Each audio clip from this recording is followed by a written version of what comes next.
Dahulu kala ada sebuah kerajaan di daerah Pajajaran yang dipimpin oleh Prabu Mundingwangi atau biasa dikenal Prabu Siliwangi ke-6. Sang Prabu memiliki kegemaran berburu hewan di dalam hutan. Kegiatan tersebut biasa dia lakukan seorang diri dengan bersenjatakan busur dan anak panah tanpa pengawal prajurit istana. Suatu hari saat sedang berburu, tanpa sadar Prabu telah masuk ke dalam hutan yang lebih jauh karena keasikan mengejar hewan berburu. Akhirnya sang Prabu pun tersesat di hutan tersebut. Aneh sekali hutan ini. Aku sama sekali tidak bisa menemukan jalan keluar. Apakah aku sudah tersesat? Prabu Siliwangi merasa putus asa dengan keadaannya. Akhirnya, sang Prabu memutuskan beristirahat sejenak. Dari kejauhan, terlihat samar sosok seorang wanita cantik dan jelita. Sang Prabu merasa lega, kemudian dia mendekat dan menyapa wanita tersebut.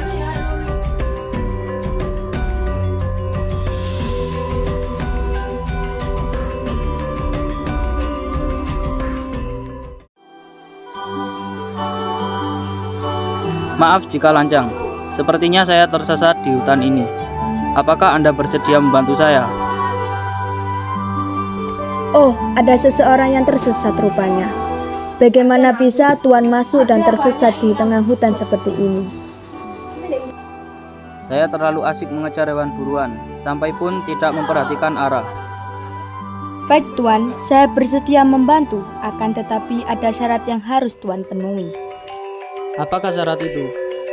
Selama ini saya hidup sendirian. Tinggallah bersamaku untuk beberapa waktu, maka akan aku tunjukkan jalan keluar. Prabu Siliwangi pun merasa tidak keberatan dengan syarat yang diajukan.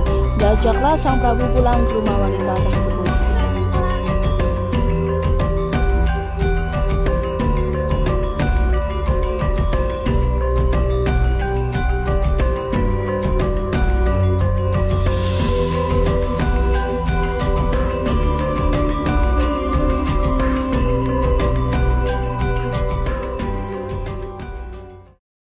Inikah tempat tinggalmu? Siapa engkau sebenarnya? Wanita itu tidak menjawab pertanyaan sang Prabu. Dia hanya tersenyum dan mempersilakan masuk.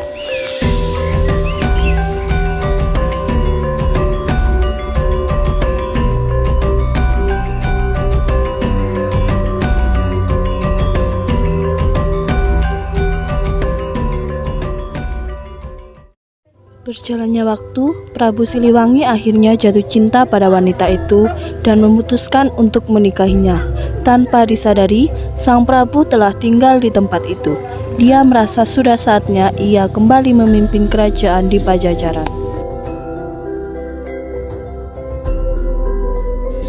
Prabu Siliwangi kemudian meminta izin kepada istrinya. Sang istri mengizinkan dan berpesan untuk selalu menjaga kesehatan, serta sesekali kembali ke hutan untuk sekedar menengoknya. Prabu Siliwangi berjanji, jika ia kembali berburu, dia akan mampir menemuinya. Kemudian sang istri mengutus prajuritnya untuk menghantarkan keluar dari hutan.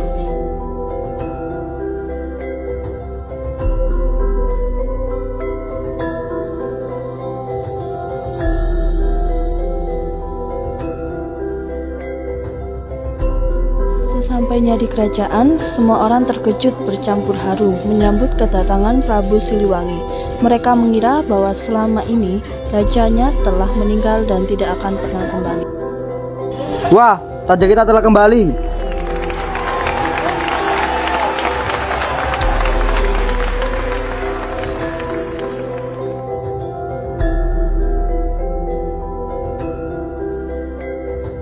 Waktu berlalu begitu saja. Prabu Siliwangi kini tengah disibukkan dengan pekerjaan yang menumpuk akibat kepergiannya. Ia pun melupakan istrinya yang tinggal di tengah hutan itu. Suatu malam, ketika sang Prabu tertidur pulas, dia samar-samar mendengar suara bayi. Dia terbangun dan bergegas mencari asal suara tangisan tersebut. Ketika sang Prabu membuka pintu istana, dia terkejut. tampak di hadapannya bayi kecil yang sedang menangis. Prabu merasa bingung pada bayi itu, kemudian menggendongnya, bermaksud menyerahkan kepada dayang istana. Tiba-tiba muncul sinar terang menyilaukan mata di hadapannya. Di balik sinar tersebut, muncullah sosok wanita yang tidak asing bagi sang prabu. Dia adalah istri yang tinggal di dalam hutan. Sang istri mengatakan bahwa bayi itu adalah anak mereka dan meminta sang prabu untuk merawatnya selayaknya manusia. Belum sampai bertanya kepada sang istri, dalam sekejap sang istri telah menghilang. Prabu Siliwangi kemudian membawa bayi tersebut masuk dan memberikan nama yaitu Putri Kadita. Kemudian sang prabu menyerahkan bayinya kepada salah satu dayang istana untuk membawa bayinya masuk. Dayang, kesinilah. Baik Prabu, ada apa Prabu memanggil saya? Tolong bawa bayi ini ke dalam. Baik Prabu.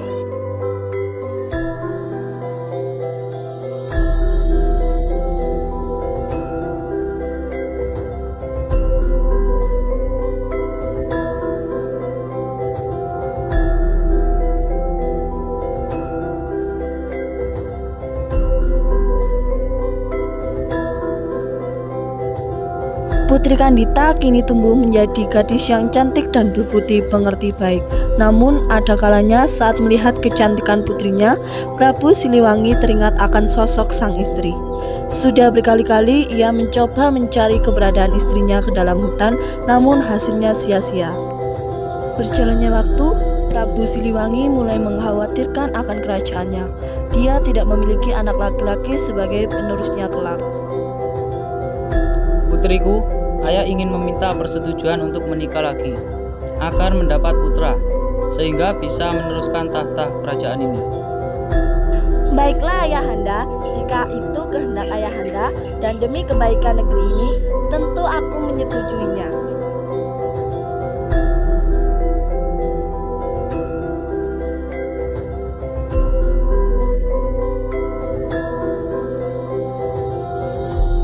Tidak lama kemudian, Prabu Siliwangi pun menikah dengan seorang wanita bangsawan bernama Dewi Mutiara. Beberapa bulan berlalu, terdengar kabar bahwa Dewi Mutiara mengandung seorang bayi laki-laki. Kabar ini disambut sukacita oleh Prabu dan Putri Kadita serta seluruh rakyat Pajajaran. Namun, di tengah kehamilannya, Dewi Mutiara berubah menjadi ratu pemarah, egois, dan suka memerintah.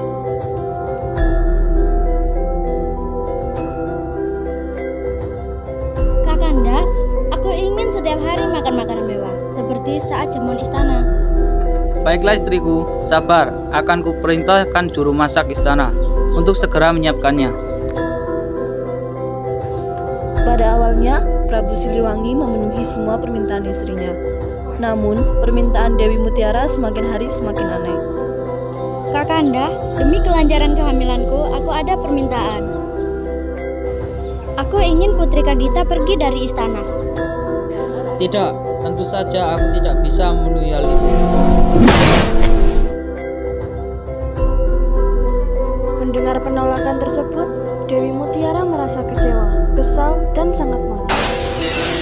Dia menganggap selama Putri Kadita berada di istana, kasih sayang sang Prabu akan selalu terbagi menjadi dua. Dewi Mutiara mencari cara untuk menyingkirkan sang putri. Dia pun pergi menemukan dukun sakti. Dia rela membayar mahal asalkan bisa membuat Putri Kadita terusir dari istana.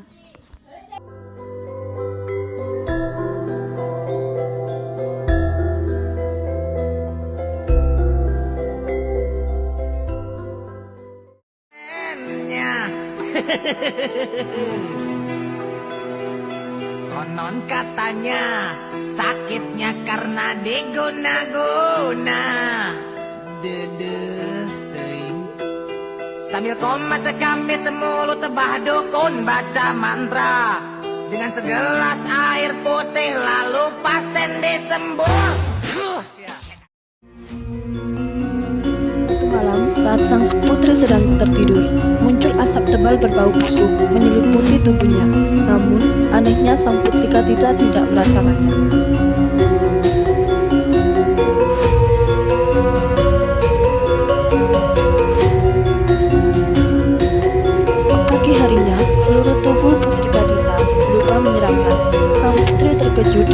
apa yang terjadi pada tubuhnya.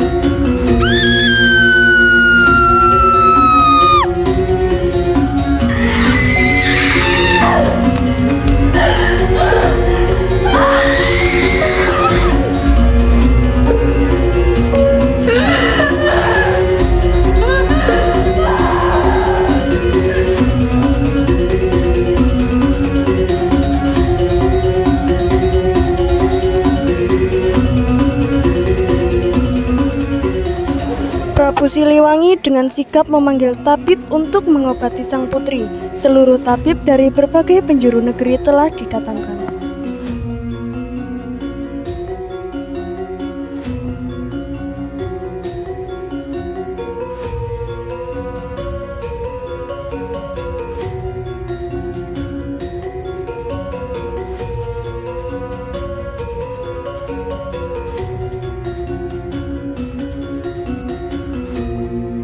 Akan tetapi tidak ada seorang pun yang mampu menyembuhkannya. Pada saat itulah Dewi Mutiara menyampaikannya jahatnya. Kakanda, alangkah baiknya jika Putri Kadita diasingkan dari kerajaan. Karena sekarang sudah tidak ada satupun tabib yang mampu menyembuhkannya. Bisa saja penyakit itu menyebar dan menular ke calon putra kita, serta rakyat kita. Pertimbangkan hal ini demi kerajaan kita.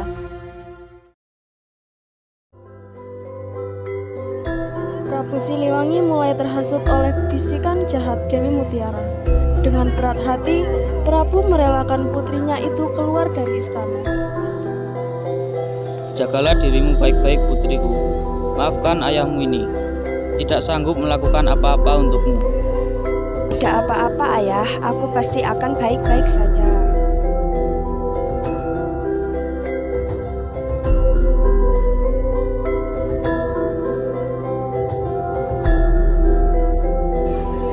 Akhirnya, Putri Kadita meninggalkan istana kerajaan.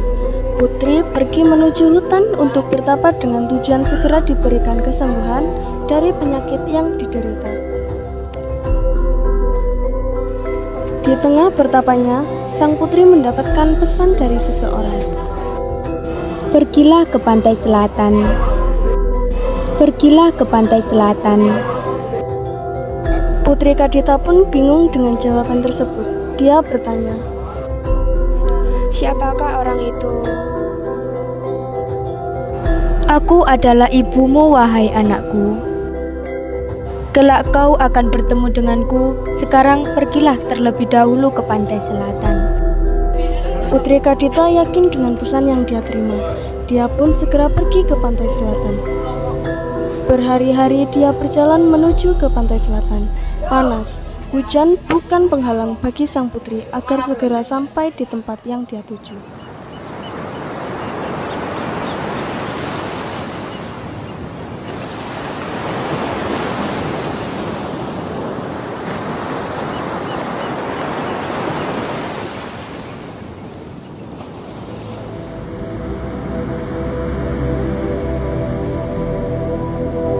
Sesampainya di pantai selatan, Putri Kadita bingung dengan apa yang harus dia lakukan, karena pesan sang ibu hanyalah menuntunnya untuk pergi ke tempat itu.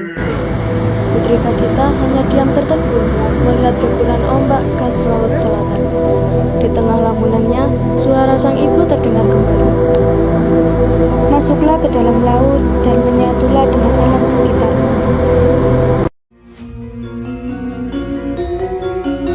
Dengan penuh keyakinan, akhirnya Putri Kadita melompat ke dalam laut. Seketika semua bintik di tubuhnya perlahan mulai menghilang. Tidak hanya itu, dia juga berubah menjadi gadis yang lebih cantik. Putri Kadita bersyukur dengan kesembuhannya dan berniat membalas kebaikan yang dia dapatkan.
Maka Putri Kadita akhirnya memutuskan untuk tinggal di laut dan membangun istana serta mengumpulkan ribuan pasukan.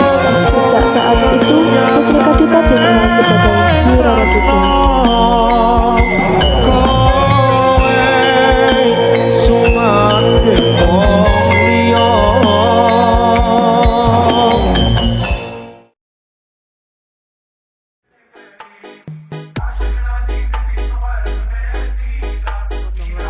Isis are songo arut support by Pak Edi official.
Pitik wali ketemu tumo, latihan jembalik monggo diterima. Yuk tarik gas cul.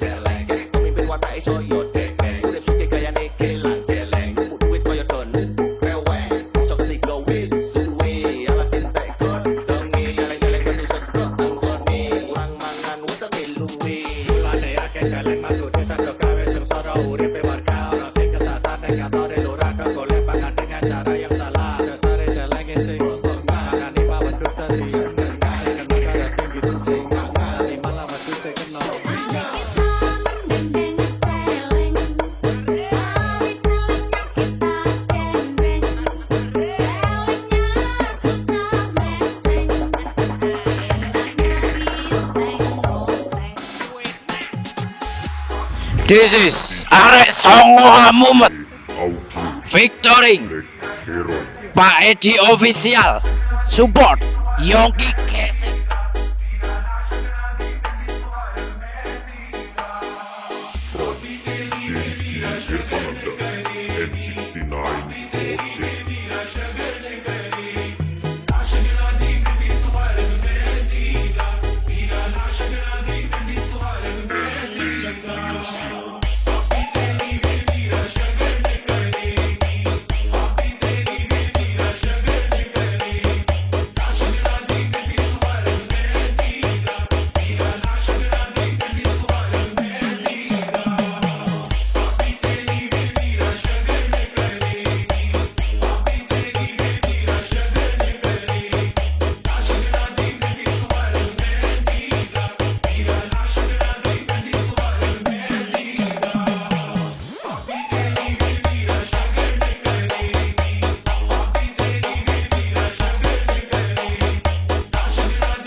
Tuku bawang, kleru mrica.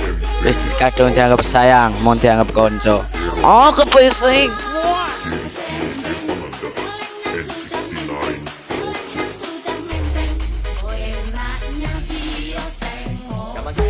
Zaman